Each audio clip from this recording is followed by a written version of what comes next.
Question number 1. Which part do you think is the most critical part when it comes to reducing chair time in splints?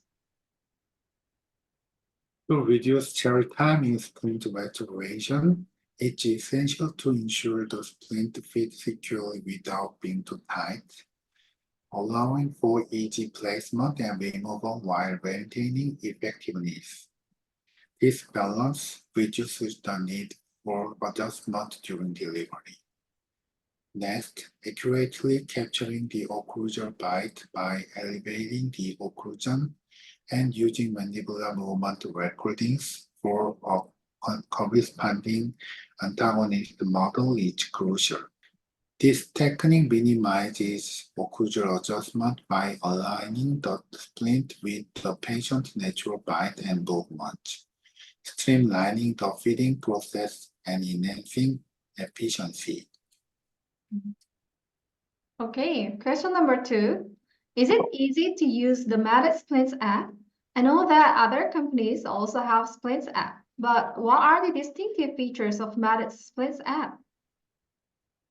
The Medit Splint app stands out for its user-friendly approach and automated workflows, which simplify the design and manufacturing of the dental splint. Key distinctive features include its integration with Medit scanners for high-quality digital impressions, customization options for patient-specific needs, and notably, its availability free of charge. This combination of ease of use, cost effectiveness, and quality integration make the Medit Splint app an attractive option among the dental professionals, especially those new to using digital tools for splint production. Okay, so question number 3. Do you think is airway essential when designing splints? Yes, considering the airway is essential when designing a splint. Research has shown that patients with sleep apnea may experience an increase in apnea episodes and an intensification in paroxysm frequency and severity when prescribed a splint that doesn't account for airway management.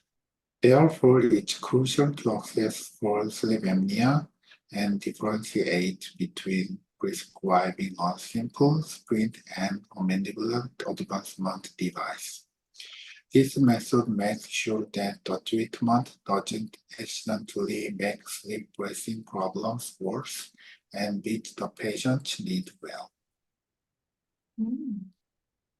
Okay, question number 4. What's the most effective way of diagnosing TMD? Diagnosing TMD effectively involves a comprehensive approach using a TMJ chart and a detailed questionnaire, including screening for sleep apnea. This method combines an assessment of symptoms and jaw function with the evaluation sleep-related factors, acknowledging the link between sleep disorders and TMD. It allows for accurate diagnosis and helps in creating a personalized treatment plan addressing both the mechanical aspect of TMD and related conditions like sleep apnea. Okay, thank you for answering all the questions. Okay, so that's all about it for today. So you'll be able to watch this webinar on our YouTube channel and Medit Academy once it's completed. Thank you for being here, Doctor. Thanks everyone for joining us today. Hope to see you at our next webinar. Bye. Bye.